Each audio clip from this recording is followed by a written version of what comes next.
Hello everybody, my name is Blue, and I'm bringing you guys Viewer Replay Cast number 75, and this one is going to be the next special one because, well, I haven't done Viewer Replay Cast in like freaking forever, and Valve has changed a few things, so you guys might be seeing timelines everywhere, but don't worry, that will go away, hopefully, and it won't spoil anything. But let me go and switch over my replay thing. There we go.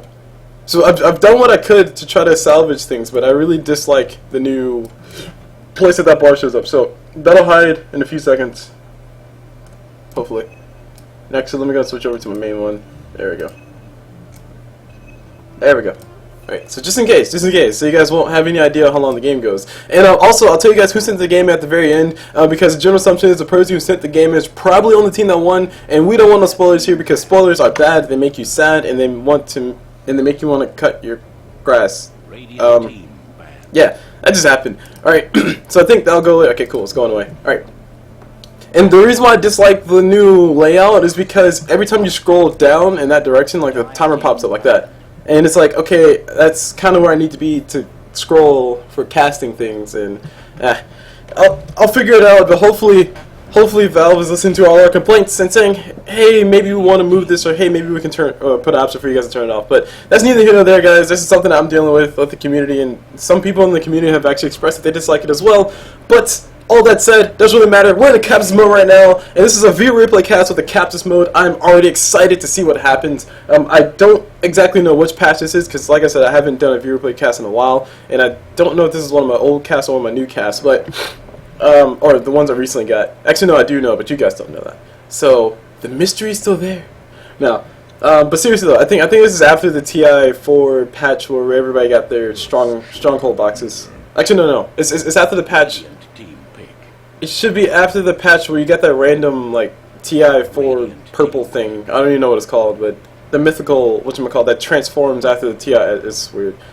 So, it's well into the patches, just know that. It's relatively recent match. And we see some relatively recent meta going on through here. We got the Death Rider getting banned out, and also the PL's getting banned out. He's returned to the ban champ bench, which is actually kind of cool. I think that might be a target ban though, to be completely honest, because I'm not sure exactly what to expect from this match. But PL does still have his power. PL does still have his reasons for needing to be banned, and I didn't really foresee him being picked up. But like I said, I've been out of the meta for like a little bit, so things could have shifted that I've not paid attention to just yet, or not clearly observed yet. Moving on to the other talks, though, we have a Skeleton King ban and a Disruptor ban. Skeleton King, once again, an unusual ban from my eyes because I haven't seen him banned in like for never. And my Skeleton King, I mean Wraith King, my bad. Disruptor, he's banned out as well. I've seen him banned a few times. His ult is really powerful. His glimpse is like godly at just making you just feel either mad that you TP'd in or mad that you didn't run away faster. So, or even if you do run away faster, he'll just glimpse you back. He's like, oh, welcome back. I'm moving to the picks though because the dire side, they picked up the Earthshaker plus Ancient Apparition. I don't know if they're going to be going for some wombo combo type strats. Earthshaker plus AA do have a lot of CC. There you go. Crowd control. No, AOE. My bad. And they also do have a lot of CC. Earthshaker specifically in Ancient Apparition, kind of sorta. His ulti can be used to zone people out as well if you do use it in that direction, or do use it in that way. But people just use it to just drop ulti on teamfight, just make sure that you have the most miserable teamfight possible. And judging by the side of the Radiant, they have some nice picks for teamfight. Abaddon, his aphotic shield's always good. His ulti can just say, hey bro, I dare you to attack me, and if they do, then his ulti will go off and he'll just absorb all that damage for HP. Axe, he's really good in teamfights because his taunt is, wow, it's ridiculous. It goes through magic immunity, that's the main thing you didn't know about. And it lasts for 3.2 seconds, if I'm not mistaken. Yes, 3.2 seconds. And on top of that, his ulti is really great at the end of the team fight when everybody's low and trying to run away. He just runs towards you, ultis, and then runs towards the next one, ultis, and just keeps doing it over and over and over again. And Pugna, his Plague Warrior, he just drops that, and suddenly your team is taking a bunch of damage for dropping the ultis. It's madness. So it's really cool to see that the Radiant do have some nice teamfight, and we also see the Dire prepare themselves to try to have more teamfight control as opposed to having more outright, we can just flat out kill you in the teamfight. I do not think, however, Pugna will be able to survive long enough because he doesn't have that much HP. There's a Nick Assassin on the map as well, so Nick Assassin can just show up and just drop his damage on top of Pugna, and Pugna will just disappear from the fight. Moving on to the picks on the side of the Radiant, though, they picked up an Enigma in response to what they see so far, and I kind of like it. Earthshaker, in my opinion, Earthshaker is really good versus Enigma. Of course, if Enigma can catch a black hole on top of Earthshaker, that's great, but Fissure can just be shot from like super far range, and Enigma might be getting caught on the worst spot possible if he does drop a black hole, and then suddenly the team fight is immediately turned and his team is just all gonna melt away.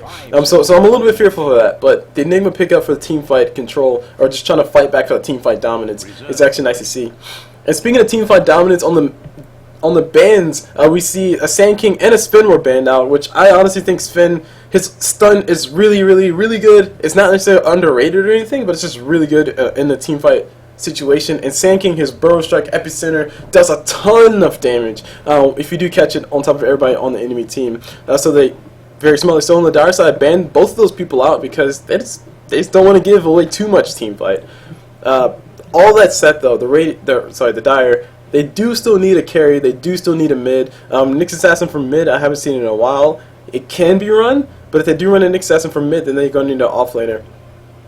And as far as offlaners are still left in the pool, I mean, Mirana would have been my pick, but they actually banned her out. So, because honestly, I like the Earthshaker, Ancient Apparition Mirana, or just Earthshaker Mirana at +1, mainly because Mirana, she can throw her arrow from any direction. She can throw her arrow from any range. And the general issue with using Earthshaker for ganks is that Earthshaker will drop his fissure and you'll be on the wrong side. You being the ally will be on the wrong side of the fissure, and that can be very problematic. But Mirana, she doesn't have that problem. She basically, fissure gets thrown and she's on the wrong side. It doesn't really matter. She throws the arrow anyway, gives her just enough time for the arrow to reach them. Then they get stunned for an additional 2-3 seconds, and then all the other damage can fall out because 1, she's ranged, and 2, she's never going to be on the wrong side of the fissure, because if she really wanted to, she can leap over that fissure because she has a cat that's obviously a trained horse. Clearly, the cat's a trained horse. There. It's used to jumping those hurdle things that horses jump. And speaking of hurdle things that horses jump, we got Anti-Mage picked up on the side of the Dire, and I'm stoked! Because Anti-Mage, to me, is really, really, really great as a carry. He's really versatile. He can do some split pushing. He can do some killing of your teammates, or enemies. Wow. He can do some killing of your enemies, and he can also get out of there if things do get a little bit too hairy for him. And also, he's one of the carries that I do recognize as a, oh, okay, I see why he's really, really, really good as a carry. But the flexibility from Anti-Mage is really nice. Luna, on the other hand, she's more survivable than Anti-Mage, albeit because she can move a little bit faster without mana. But all that said, I don't really know how this fight's gonna work out. I'm kind of favoring the Radiant, mainly because they have an Anti-Mage and they have a nice team for stalling. Like, they have a really nice 4 Protect 1 on both sides. I actually think the 4 Protect 1 is a lot better on the side of the Dire, or side of the Radiant. Excuse me, free camera, thank you. Yeah, the 4 Protect 1 is a lot better on the side of the Radiant, but with that said, I think the Dire can actually get a lot more control on the map because Nyx Assassin's still there. He can pop Pugna all day long. He can snap an Enigma's neck all day long. Sounds very violent. And you also have a Puck who can just jump in and just throw a silence to stop all the things that can possibly harm the team of the Dire. And I don't really think the Radiant have that. I mean, they have Pugna's Plague Ward, which can kind of fiend you off a little bit. But I mean, Earthshaker doesn't care. He'll drop his ulti and he'll still have HP left to continue fighting. Axe, he has to get into the middle of the fight, and if he misses somebody like a Nyx Assassin, or maybe even somebody like to a certain extent Ancient Apparition, he could potentially not do any damage at all. I'm assuming the Frostbite was thrown, or Cold Feet was thrown on top of him. And oh yeah, right, that's another thing, the Frostbite curse came out from Ancient Apparition. So I mean, there's a lot of questions that I'm throwing at the Radiant's composition. Did I say Radiant? Did I say Radiant? Yeah. There's a lot of questions that I'm throwing at the Radiant's composition, mainly because I don't think their composition is as strong as a lot of people would outright say it is. And the reason why I'm kind of doing that is because I'm trying to make sure that everybody sees that things can happen that you might have thought about, like the combination of Ancient Apparition plus Earthshaker plus Puck could possibly blow somebody up very fast. So anyway, enough of my silly theories, enough of my silly craziness. You guys know the standard things. The Radiant do have a really nice lineup. Like I said, give them credit where credit is due. It's a very sexy lineup, so I'll give them all that credit. And there's an Axe on the map who's playing mid. Holy crap. But, like I said, aside from all our craziness, let's go and talk about the picks, or introduce all the players. Jeez. Cool Blue's been on vacation for too long. Let's go introduce all the players right now, and actually before we do that, let me do this. Let me make sure. Oh, wrong button. Camera speed down. Video, audio, there we go. Okay, let me make sure I have my settings set. And introductions, right, starting off on this Enigma, we have Armasu's Mr. Snowball. Okay, Armasu's Mr. Snowball, my bad. Moving on to this axe, we see Dingus on axe, on this Pugna, actually taking a bunch of damage. It's going to be the first blood. He's the first one to die. Got surrounded by everybody and just lost his life in the field of combat, and we just barely caught it. But on that Pugna, because I gotta keep on doing introductions, sorry to shame you, we see Podron on him. Moving on to this Luna, we see Rowing on that Luna. And last but not least, on this Abaddon, or Abaddon, however you want to call it, we see Ricky 1 on him. Moving to the side of the Dire, we see Rid Dota of Russians. Lols. That hate though. Moving on to his Nyx Assassin, or on that puck. Moving on to his Nyx Assassin, we see Lee Ruski Trolle on that Nyx Assassin. Moving on to his Earthshaker, who's hanging out top, we see Merkman. That's right, Merkman. 4th of July was yesterday, relative to when I recorded this, which you guys don't know because this will be posted on another day. But anyway, Merkman on that Earthshaker. And on this Ancient Apparition, we have Rick Darkness James. So it's like Rick James's Darkness brother.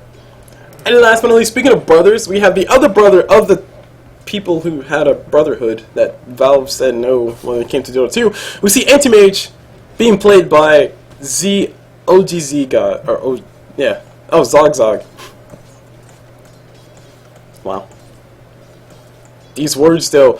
So anyway, let's go and talk about these lane matchups because I like the lane matchup coming up from the Dire because they have a tri-lane. Like I said, they're going to protect Anti-Mage for as long as they can, and Anti-Mage is well on his way to getting a Battle Fury, which is going to be his primary choice of weapon. Judging by that Ring of Health, he'll probably go for Ring of Health, and then he'll finish up the Claymore plus the other one, which is the Broadsword, I think. Claymore plus Broadsword. Pretty sure that's what it is. No, yeah, Broadsword. And actually, Abaddon taking a bunch of damage. Abaddon does go down bottom. My bad, guys. I was thinking about things a little too hard. But anyway, Anti-Mage is well on his way to getting those items. And actually, the team of the Dire, they're actually in a nice little controlling haven right now. Like I said before, they can have a lot more control of your own. Speaking of having a lot of control of your own, Luna a little bit choked. She turns around, throws out a nice little Lunatic Beam, loses her life for her insolence. Pugna, he's calling the wrong side of the map, trying to juke left, trying to juke right, using all his move speed to run away. Merkman taking a nice little chunk of damage, and so is Pugna. Pugna just might be losing his life. Anti-Mage's got that mana burn going. Sadly, Pugna about to be out of mana, so no more damage coming his way.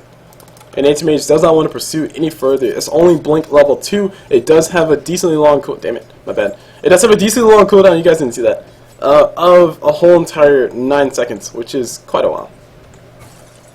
Relative to what it could be at max level, which is 5 seconds. And see, guys, that's why I hate the little timer thing. Like, it just pops up. It's like, congratulations, you know the time of the game. Anyway, I won't focus on that too much. We'll focus on the game at hand.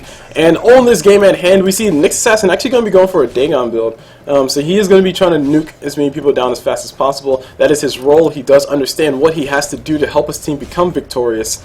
So that's actually really good. Puck, on the other hand, she's mid. She needs to get as many levels as possible so she can have the biggest impact possible. And right now, she is at level 4, whereas Axe is at level 5. Those spins doing quite a bit of work.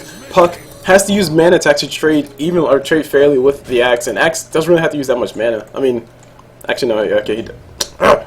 Okay, he does. Battle Hunger does cost 95 mana. He has been using that Battle Hunger just to take Puck down, so I lied, guys. Mana for mana, but Axe is getting the better of the trades because Puck can't get in too close to get the last hit, surprisingly.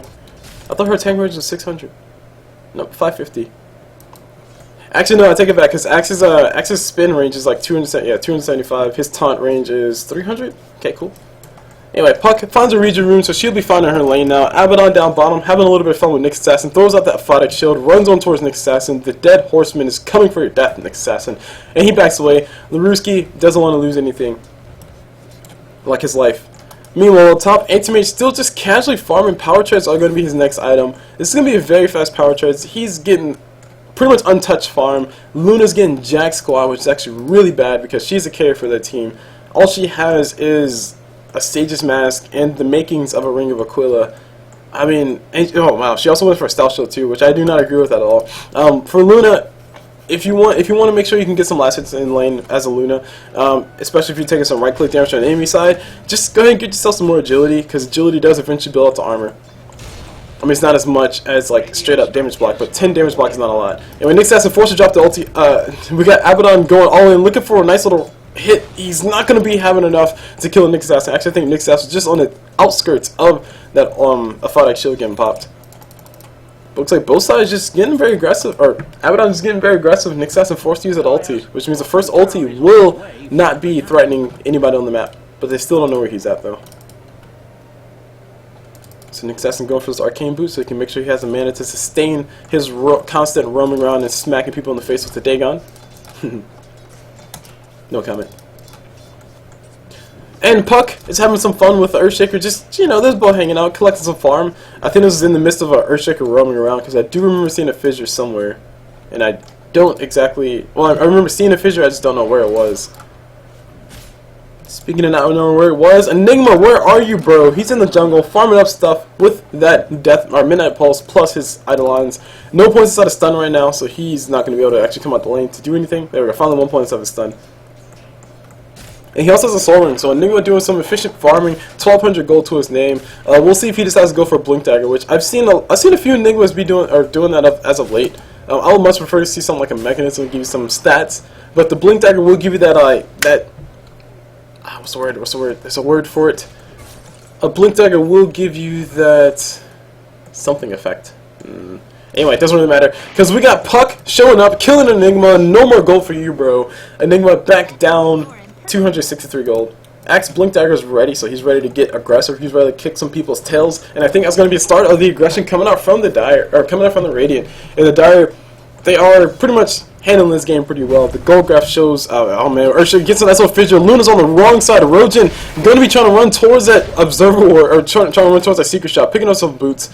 Not going to be enough to actually keep her alive though, because she can't run, she can only run about so fast. Sadly, she can't run through fissures. So Enigma TP's down bottom. Looks like they're trying to push down bottom lane. I'm not too terribly sure. But if they do try to push it down, they can easily claim a team fight, because the Enigma Black Hole is available. Axe's Taunt is up as well. Taunt plus Blink. That should be easy setup for everybody. Like I said, these guys are going for the Wombo combo.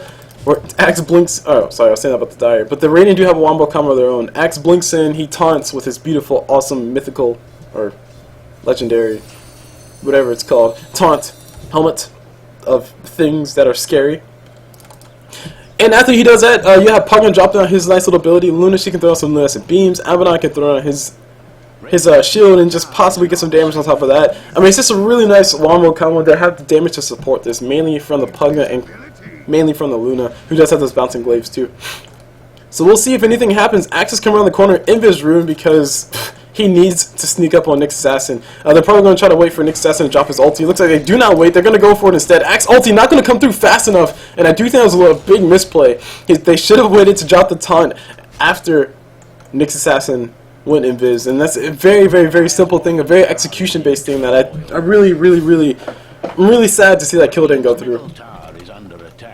It's a little bit overzealousness. That's only a taunt level 1 as well, so the time for that taunt level 1 is only 2 seconds long, as you guys can see. 3.2 seconds. It doesn't scale too terribly well, because 3.2 seconds is the time that you stay taunted at the max level, but it's still 3.2 seconds, or 1.2 seconds less than they had. And I think that 1.2 seconds would have made a difference between Nick Assassin staying alive and dying.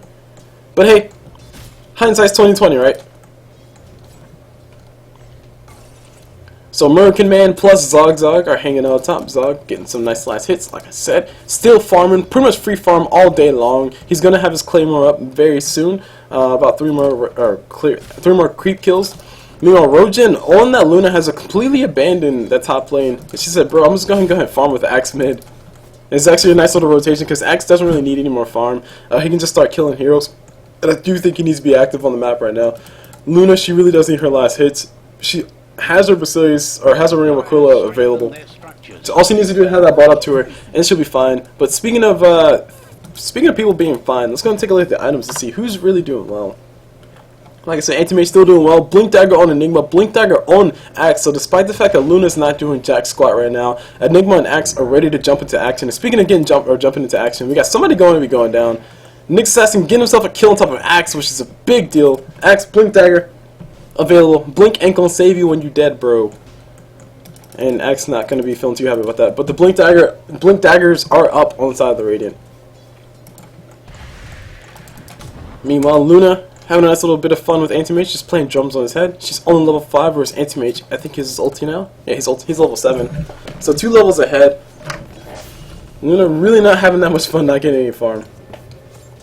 You know, TPs do come down bottom. Luna trying to bait Anti-Mage a little bit. If Anti-Mage does decide to go on, he will be losing his life because we do have TPs coming down. Axe is available. Axe looks like he's going to try to blink around the corner to go for the taunt on top of Zog on that Anti-Mage. I don't think he's going to be able to get it, but we do got the rotation coming around the backside. Earthshaker looking for a fissure just to stop everything. He does see people around the corner. Fissure can fly through. The taunt comes out from Axe, and there comes the Decrepify coming out from the Pugna. Nice little stun, nice little ulti. Not enough to actually stop everybody, but looks like he does lose his life at the end of the day. I don't know if Axe got an ulti off. Looks like he did not get an ulti off. But anyway, Nick's Assassin, I heard of Vendetta. I can't really see where it's at. Axe taunt, blinks forward, goes for a taunt, he blinks forward, goes for a thing.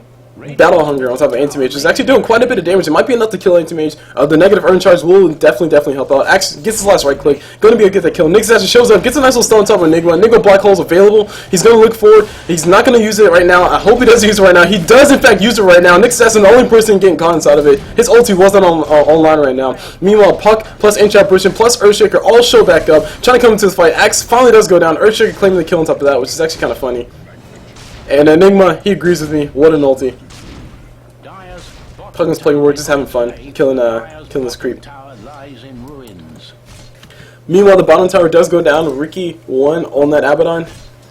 Gonna be going for straight up, wow, okay. I hope he's not going for straight Ags. I mean, he has himself an Ogre Club and only phase boots. I'm assuming he had regen earlier on. But no items in the sense of supporting, like no Medallion of Courages, no Urn of Shadows on top of him. It says, nope, bro, I'm gonna go straight up for my, wow, okay. I'm not sure if this is going to be Sanji, not sure if Heaven's Halberd, but he has a Sanji available. He's going to go on top of Puck, try to get a little bit of damage, and it's not going to be... Yeah, he's going to go for it. He's going to go for it. Puck just might be losing his life because Abaddon ulti is available. Abaddon needs to get all the damage possible on top of him. Nick's Assassin does show up, waiting for the ulti to run out. Ulti does run out. Abaddon loses his life, so his timer runs out as well, and both sides feeling a little sad. Puck feeling sad that she didn't get the kill, and Nick's Assassin, or Abaddon feeling sad that he died to a Nick's Assassin. And that is the end of all of that craziness. So Nick's Assassin going to be working on what looks to be a Medallion of Shadows. Urn of Shadows. Ancient Apparition getting taunted up by Axe. He throws out a nice little stun. Axe is getting body blocked out the wazoo. He's going to be getting hit with a nice little cold feet. Sadly, he won't lose his life. Ancient Apparition taking some damage. He's going to be able to make it out of that one alive, though. Earthshaker really the only one down here to defend. They can go in forward if they want to. Earthshaker fidgets down. Axe, this is the perfect time for you to go. Ding is looking for something. He might be able to find more than what he wanted. Not going to go in on it. Instead, he's going to go ahead and back away. And guys, I must say, I do disagree with Axe's build right now because judging by what he went for versus, or judging by his skill build versus what his items are, it doesn't really make as much sense as it could possibly make. Anyway, I'll talk about it a little bit later. Axe gets a beautiful taunt, catches 2. Nick's Assassin, he did not use, or he does use ulti now. He's gonna be forced to run away. HF pushes ulti, catching a few people. A lot of damage coming towards these guys. Nick's Assassin throws his ulti. Luna was not caught inside, but it doesn't really matter. She does go down. Nice little stun coming off, or nice little ulti coming for Earthshaker, catching everybody who's available. American Man, he's gonna lose his life here very soon. Anti-Mage, nice little explosion, catches everybody who's involved in it. Axe finally loses his life. Anti-Mage forced to turn around the fight. Anti-Mage, Enigma forced to turn around the fight. Anti-Mage gonna go ahead and give himself a kill on top of that Enigma. And looks like, oh my gosh, Puck taking a bunch of damage. Abaddon going all in. Pugna shows up as well. Looks like Pugna does get the kill on top of Puck. Puck tries to juke, but it's not. She can only juke but so much. And now we got the march coming on through. They're looking for an Anti-Mage. They're not gonna be able to find it because the snow's a little bit too thick here. See, guys, Luna gets my joke. That wasn't really a joke, by the way. I was just, okay. She laughed at the perfect time. Because she loves me. She clearly loves me. Anyway, Abaddon and Pugna just running on back. Just a little bit questioning what's going on. Anti-Mage just waiting for that mana for a TP scroll. He TP's out. He's safe. Broadsword is going to be online here very soon. I heard a ulti fly. Don't know where it went.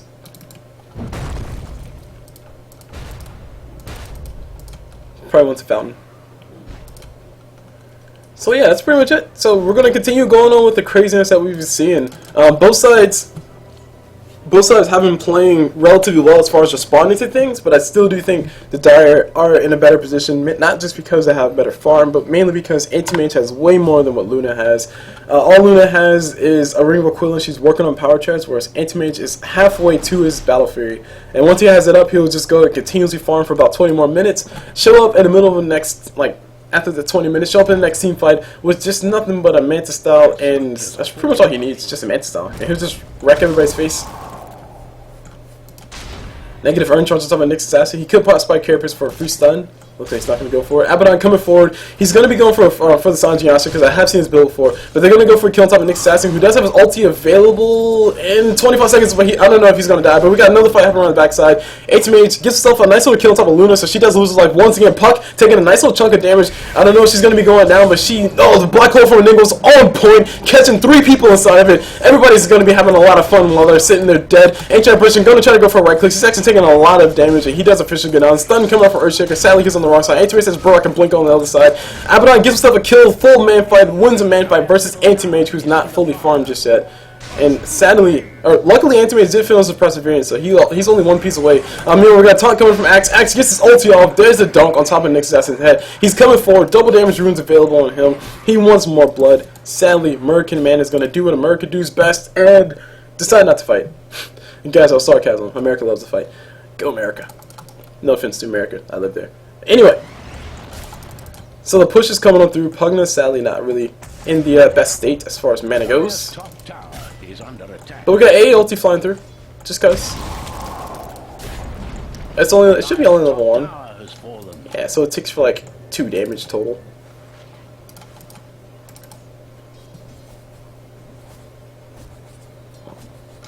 But we got Rojin about to be losing his life. 2 people coming forward from the Dire, so they're going to be just going all in. Puck is available. Her Blink Dagger is not online, so she will have the orb in. So Luna, sadly, Luna makes it alive.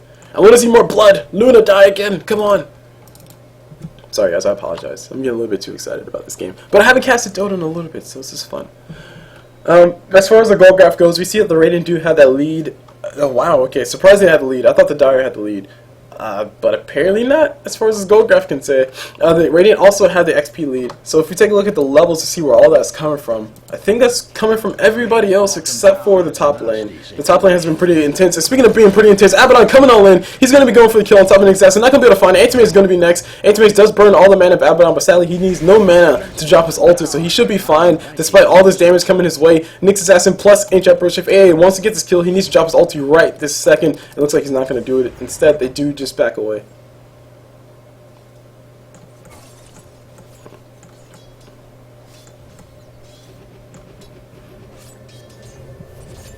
Yeah, if I'm not mistaken, Abaddon's ulti should be essentially cancelled by AA's ulti.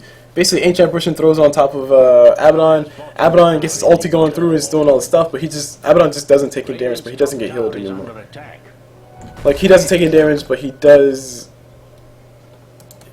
take any damage, and he also doesn't get healed. Yeah, anyway. Oh, right, okay, let's go and talk about Axe real fast. So the reason why I dislike his build relative to his... Well, I dislike his item build and skill build synergy. It's mainly because, actually, before we talk about that, Puck can do some nice little juking. Jukes her on the backside. Sadly, she has no Blink Dagger. She's going to be going down. Luna getting herself a kill. 299 gold going her way. Sadly, no killing spree getting stopped, but it doesn't really matter. Luna needs all the farm she can possibly get. Sitting on Sentry, double Wraith Banner and a Basilius and some power treads. Not really the best of positions to be in. But going back to Dingus on that Axe, the reason why, like I said, I don't think his build synergizes is because he has a Blink Dagger, which is great if you want to just blink in, taunt, and just spin them to death, which is phenomenal as far as damage output goes, but he also maxed out his Battle Hunger. I do think in this instance you need to max out your Berserker's Call, because he doesn't have enough mana to sustain both right now. Well, okay, he has it now. He has Arcane Boots. But normally, Axe doesn't have enough mana to sustain both Berserker's Call and Battle Hunger because they are both so expensive relative to his mana pool. 105 plus 110 is Axe without mana. So anyway, we got the fight happening around the corner. Nice little fidget. Earthshaker catching everybody. Enigma Black Hole can come through if he needs to. He needs to drop it right now. He's going for a right click instead. I don't know what just happened. I think he thought he was dead. And he's officially dead. Ancient Apparition also going to fly through. Not only going to be catching anybody that wants to. And, man, that makes it kind of sad to see. Anyway, we got the pursuit happening on the backside. Pugna trying to run as fast as he possibly can. Anti-Mage's getting a nice little chunk of damage. Pugna needs to drop his ulti if he wants to. Not going to be able to have enough time. Nick's assassin Impale does come through. Laruski Troll It's gonna be able to make it out alive. Unless he casts a spell right now, he just might die. That'd be pretty funny. But yeah, that was a fight that it seemed like Enigma thought he was already dead, so he just stood there and like he just stopped clicking, you know, went shopping or something. But if he would dropped his black hole at the time that he, after the stun, if you just like spam R, spam R, spam R, spam R, even if he would got his ulti off for like just 1.5 seconds or something like that, that'd have been more than enough to help his team either run away or turn the fight. I seriously doubt they would have been able to turn the fight because I think they were all low at that point. But that could have been perfect timing or ample time for Axe to get into a good position so he can actually drop a really good taunt and just keep everybody stunned for another, what, 2.4 seconds. So of course, guys, hindsight's 20/20. Yes, I keep saying it because it is definitely true. I am the caster, not the player, and I can tell you guys all the things that they could have, should have, would have done. But it's not about what they could have, should have, would have done. It's about what they actually did. And what they actually did was, like I said, Enigma got a little confused, thought he was dead, and then he actually died. So all in all, good fight on the side of the Radiant, or Dire side. The Radiant are still in the lead as far as the gold goes, which I'm actually surprised about, but it is coming back to 0. Actually, XP. The goal is coming back towards 0 as well, because it seems like the Dire are in better positions, although the Radiant still have more, which I'm actually a little bit surprised about. I know at the very least Anti-Mage is going to be destroying everybody's face at the late game. He already has his Battle Fury available. I think it was available at like 16-minute mark. So 16-minute Battle Fury plus Power Treads. And we got Team Fight having that bottom. Pugna taking a bunch of damage coming out from Nick Assassin. If Nick Assassin would have popped that Spike Carapace before he drops his abilities, he would have been able to get the kill. Just one more mana burn is all he needs. Gets a kill on top of that Pugna, but he loses life to the Axe, and Ding is going to lose his life to the Earthshaker. Nice little train of deaths right there. A series of awkward events. That's what we should call it. And now we got the final rotations coming on through. Enigma Black Holes available. Plus he also has his Midnight Pulse. But the Observer was available, so they do know that these guys are marching on down through. Luna's going to show up anyway. Abaddon runs to the side as well. Earthshaker shows up, blinks into a very bad spot, gets hit with a nice little stun, drops his ulti, drops everything he possibly can. Not going to be enough to kill anybody. And Enigma Black Hole is still available. And this, okay, alright. I got to pause for a moment from the casting and just talk about some critiques really quickly, because the reason why I dislike Enigma going for a Blink Dagger first is because he doesn't really, I mean, he has a Blink Dagger, sure, but he blinks in and then say he gets stunned for like a half a second, or maybe he doesn't get the best position, so he has to slither over like, you know, a few hammer units to the left before he gets a really good black hole. In that time, he's going to be taking a lot of right-click damage. Everybody's going to be trying to stun him as fast as they possibly can, and it might cause him his death. Whereas if Enigma would have went for a Mechanism first and then went to a Blink Dagger, his survivability would have been a lot better. He could have kept his allies alive for a lot longer, and I think they might have been able to just turn a few fights just simply because everybody just has HP. So the Blink Dagger before Mechanism, I am on the side that believes that Mechanism is a lot better because Enigma needs stats. Having a Soul Ring, Blink Dagger, and boots is not conducive to an Enigma who can actually do things. But having a Blink Dagger, Soul Ring, boots, and a Mechanism at, like, you know, 5 minutes later than what you would have had the other three, that is a very effective Enigma right there. So Berserker's Skull getting thrown on top of Ancient Apparition. He's going to be forced to run as far back as he possibly can. He actually might die from that. Anyway, we got a Blink coming forward. Beautiful stun. Taunts coming up from Axe. He gets hit with the Cold Feet. Ancient Apparition ulti is not going to be coming through because it's on cooldown right now. Ancient Apparition going to be going down to that other one, to the other Battle Hunger. And Enigma pops his BK beam. No mana for a black hole. But if he uses his Soul Ring, he will have mana for it. So the mana is on demand, but it's not right there right now. Here's Enigma just running around, just scurrying like a little cockroach. He might be able to get the pick off without Pugna, but he's going to need a little bit more. Like he needs to drop his ulti, or sorry, drop a right click, drop his mana burn, drop his Spike Carapace. But looks like he gets it anyway. And he's going to go ahead and try to walk away this way. Pops the Spike Carapace a little bit too early. Axe has a blink available.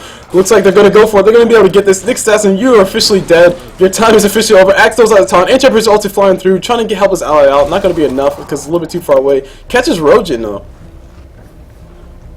And Rojin's going to take on 12 damage because Anti-Mage ulti is still only level 1. He's only level 10 at the most at this point in the game.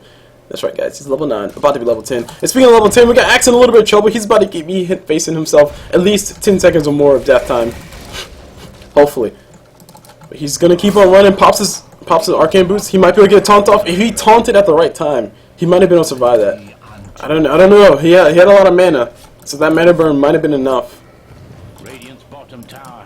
So the thing to remember about Axe is when he does throw his taunt, he does get 40 armor, and now that his taunt is maxed out, that's 3.2 seconds of 40 armor. 40 armor is a ridiculous amount of armor, and that basically means you don't really feel that much damage from right clicks. Say a PA crits you for, I don't know, 1,000, and you have 40 armor, you probably feel like maybe 200 damage.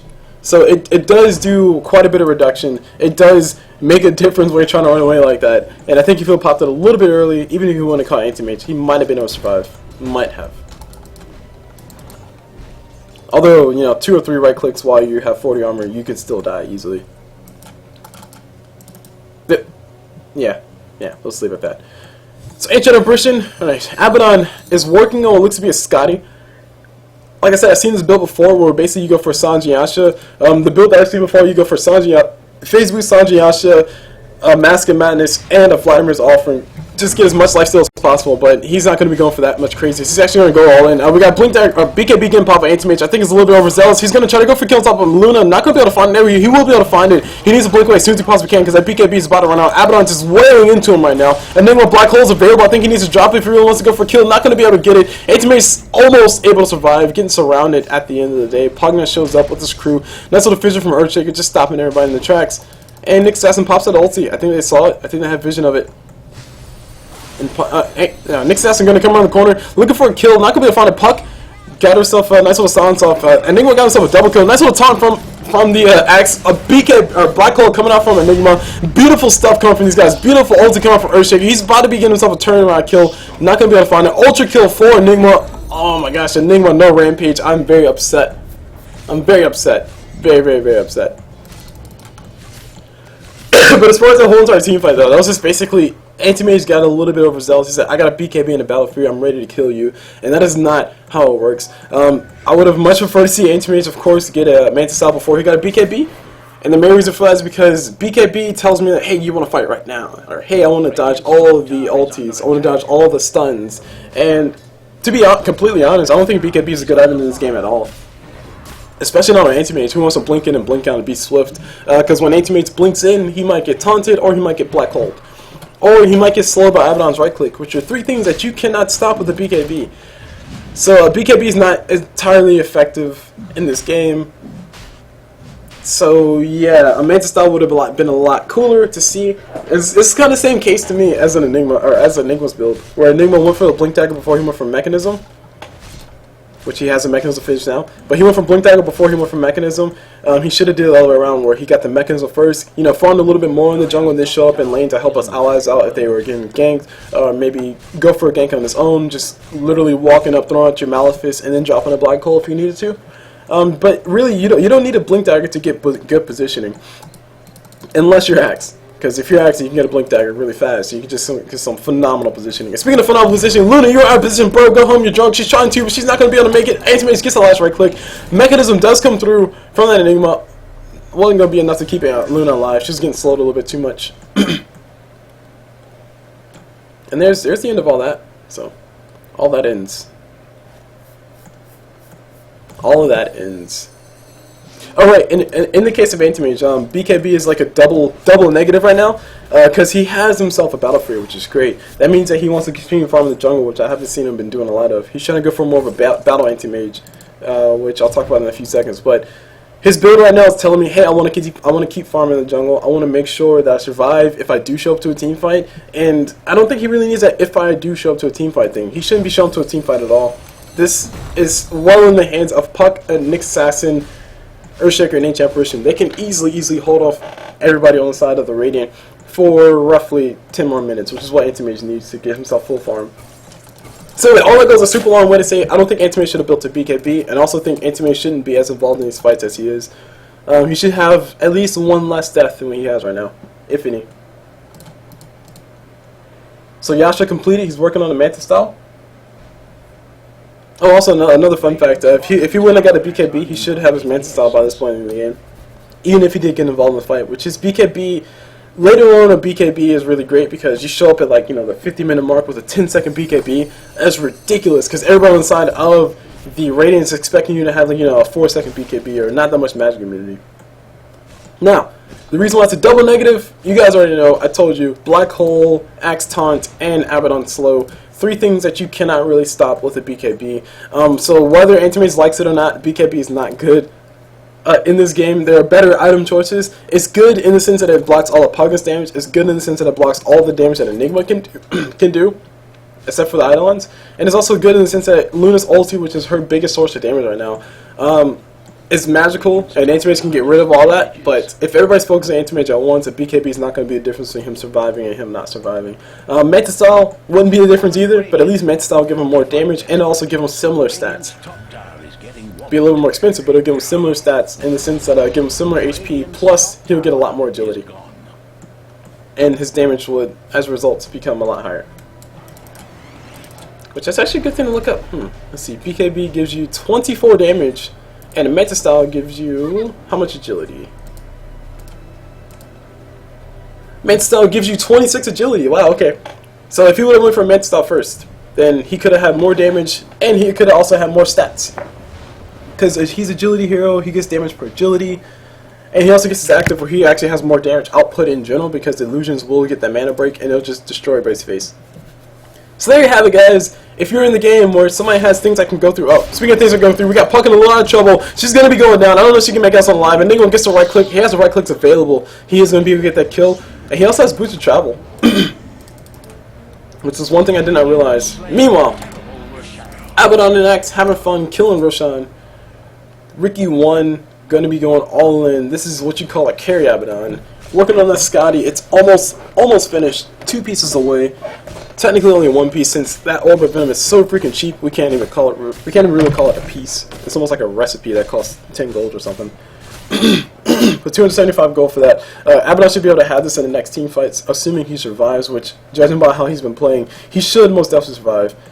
He's only died 4 times, but I think a few of those times he dies because he's been too yellow, and those other times he died is because, well, he just got literally called out. Which is different from being yellow. See, if you're being super yellow, then you're just going to go in right this second. Like right now, Abaddon's going to go in and die. But if you're being like, or if you get caught out, that means that your enemy said, okay, you're probably going to be over here, so I'll go over there, and then you'll end up getting caught out and die. Difference. At least that's what I tell myself to help myself fall asleep at night, because I get caught out a lot. Because Cool Blue's too yellow. Taking a look at the items on the map, we got Axe with an AC, which is going to help out with his armor situation. Not that he really needs more armor, but it does reduce the enemy's armor, which is great. Actually, Pugna taking a bunch of damage coming up from Anti-Mage. Anti-Mage just showed up. I was like 3-4 right clicks. I don't know if Anti-Mage didn't even drop his ulti. A little bit too much HP, or a little bit too much mana on Potion.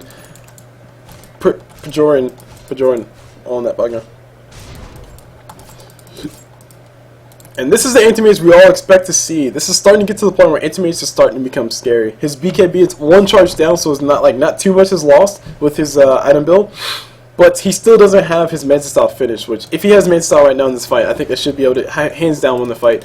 Nick's has a scout now. Earthshaker plus crew showing up. Luna getting caught on the wrong side of the river. Anti-Mage shows up. Luna all by herself. She officially dies. BKB coming from Enigma. Beautiful ulti as well. Nice little taunt from Axe. The Wombo combo is strong. They get 1 kill. They get 2 kills. They're looking for another. Nick's not going to be able to make us on the line because he did drop the spike kill. His ulti comes up from Anti-Mage. Ulti comes up from Axe. Everybody's dying everywhere. Axe just slaps him in the face. Another slap in the face. And here comes Abaddon right back up in this fight.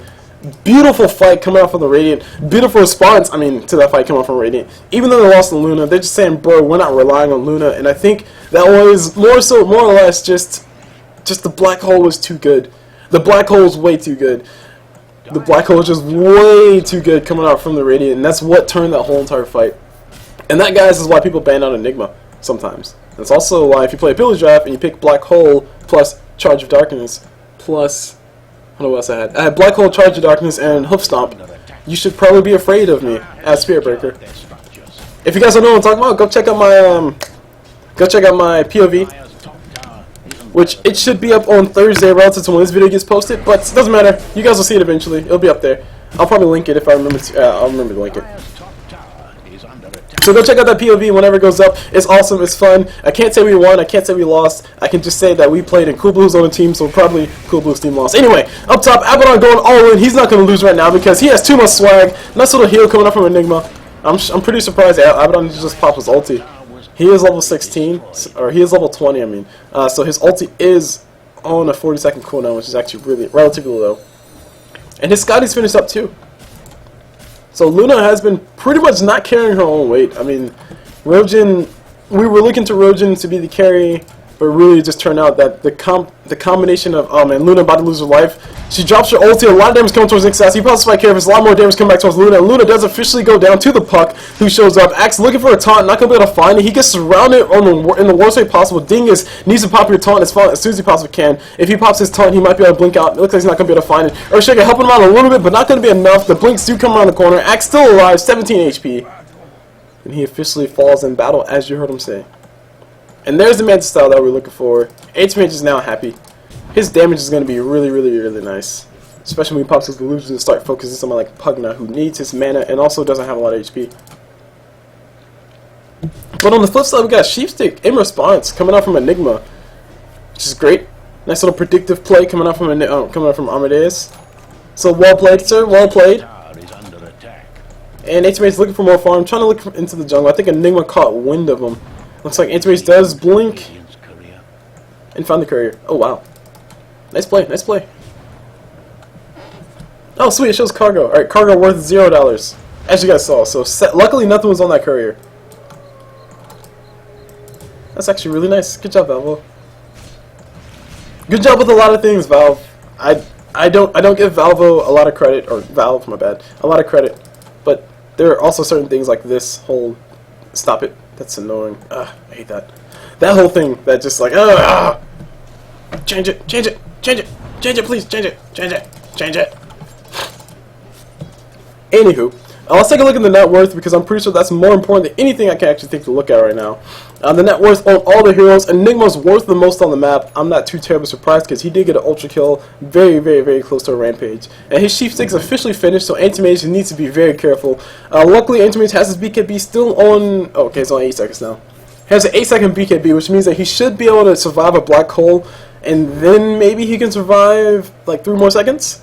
3 more seconds of fighting? And actually kill Enigma before Enigma drops a Sheepstick.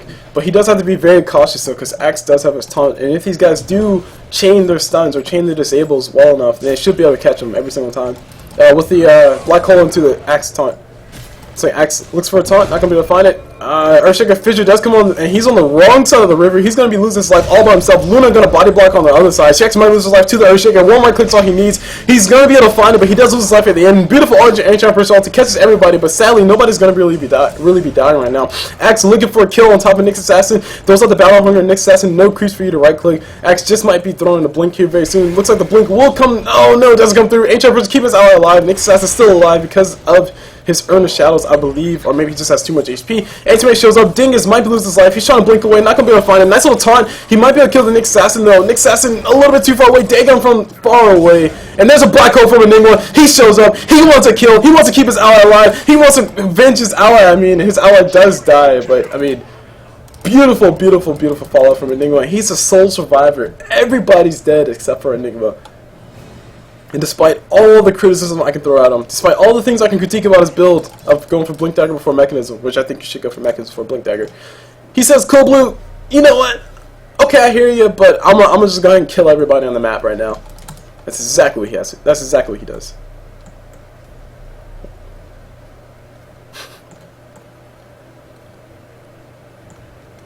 I think he was saying Manivore got a triple kill.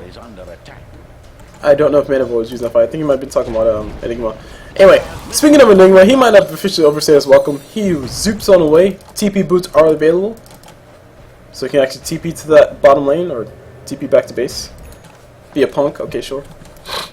And there we go, there's Abaddon's build. Has Vladimir's offering finished.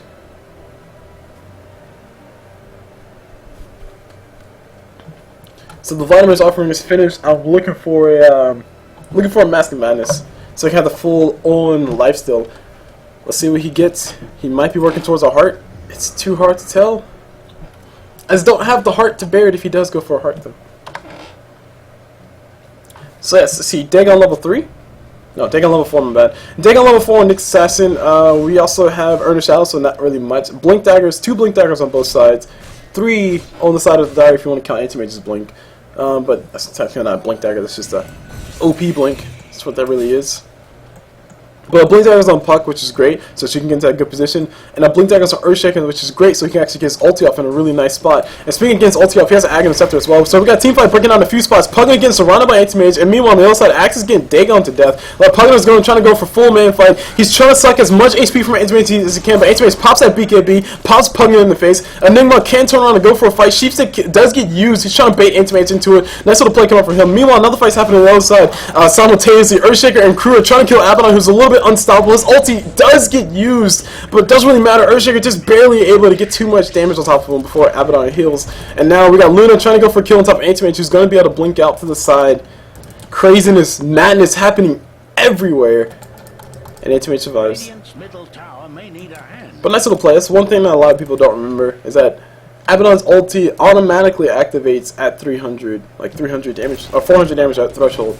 But if you can do more damage, hold on, before we talk about it, we got a lot of damage coming towards Luna. She might lose his life. No, she's going to be able to survive. Enigma shows up too, and the right click does come through. Actually, that was a Malefice, and Nick Sasson loses his life. Armadeus is going to blink forward, going to try to repeat. Does get rid of that Russian, because that's what his name says.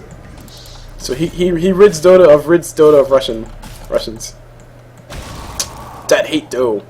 Ancient Apparition ulti does fly through, not going to be able to find anybody. They're going to continue the death march, and I think just between these two, they should be able to do it. Enigma's Black Hole's available, Axe's Taunt's available, Blink's on both of these guys. They're in a dangerous position right now. Enigma's working on a Refresher as well. Oh my gosh, guys, this just might be the end of the whole entire Dire Squad. I don't know what they can really do. Enigma drops that Midnight Pulse, gets a little bit of damage off Anti-Mage before things happen. And Anti-Mage has a courier flying out to him. It's going to be a Reaver. A Heart will be the choice of item for Anti-Mage, which is going to be a little bit sad because MT doesn't have buyback right now. He just bought that. So the siege is getting done. The catapults are in position. And here comes Earthshaker showing up with the stun. They're going to follow nice little everything. Oh wow, we got Enigma popping that Black Hole, catches everybody who's involved in this fight. Anti-Mage is the most important one. BKB does get popped by Enigma as well, so that's why he's still alive. Meanwhile, Axe loses his life. If only the rest of his team was here, but Enigma's going to go ahead and hold his own. Anti-Mage might be losing his life here very soon. Actually, Enigma taking a bunch of damage. Luna shows up to help. Nice little chunk of damage coming up from Anti-Mage, and now we got Ancient Apparition trying to go for the man fight versus Enigma, but sadly Enigma's not a man nor a woman. He's a thing, and he survives. And there goes the Dagon coming from Nick Sasson. He's a bug. So he's not going to be able to kill the Thing either, because the Thing is a little bit too much swag. And Rojan, speaking of swag, pops that BKB, says, yep, I've been losing very hard, but it doesn't really matter, I'm still alive. Blinks away from Enigma, nice little ulti, oh man, not nice. He did get his BK, or Blink Dagger cancel, I think that's what happened. Meanwhile, Puck shows up, she really wants to kill this Enigma. Enigma going to be able to survive, stand still, doesn't really go anywhere. 4 seconds for a mechanism, another Earth Shadow charge. And here comes the mech. They're going to keep on pushing, which I think is a very smart choice. They want everything. The GGs do come out, and that's going to be pretty much the end of the game. A very, very, very impressive play coming out from the Radiant. And like these black holes have been on point. Axe, his taunts, although I think a lot of his taunts were way too yellow for my liking, they've been on point as well. And really, just between Abaddon, Axe, and Enigma, they just pretty much carried the team. Luna wasn't really having the greatest of time, but it doesn't really matter when you have an Abaddon who builds what he built. And you also have Pugna, who's supporting his team as hard as he possibly can, although his play wasn't really that great either. But hey guys, we all have our good days and bad days, and it doesn't really matter if your team is in general doing well. Meanwhile, Ancient Apparition loses life. Abaddon, too much swag.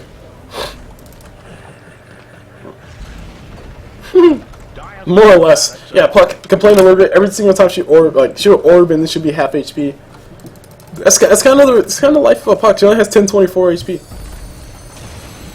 She only has 1 gigabyte of HP, whereas Luna has more than that. Anyway, Enigma shows up. BKB does not get popped by him. It does finally get popped, so he's going to be able to dodge a little bit of damage. Anti-Mage's looking for a last right click. Will he be able to find? This big question. Ulti comes through for Anti-Mage. Sadly, no more damage coming his way, and there we go. Enigma does finally go down. Courier did not deliver his items. The Refresher was available on Enigma, or was coming to Enigma. Wasn't going to be able to use it. Speaking of being able to use it, the Courier's going back to the base with the Refresher in hand. Enigma's going to be a little bit sad about that, a little bit misplayed, but it doesn't really matter. This game is pretty much already over. Actually, the Courier just went down on the side of the Dire side, and now the Radiant are trying to fight in the fountain of the Dire. They do officially win that fight because Abaddon OP when it comes to the fountain. GG, well played, gets thrown out. The Ancient explodes on the Dire side, and so ends the game in fire, flames, and everything else in between. That was an impressive game. I'll give you that. It's an impressive game. So that is it for this game, guys. If you guys want to know who sent this game in, that was sent in by the Enigma. So I wasn't, or kind of was, saying, oh, this critique and that critique for Enigma, but also really well played. So shout out to you, Armasu and Mr. Snowball. Really great game. Thank you for sending this in. It was very exciting, very cool to watch.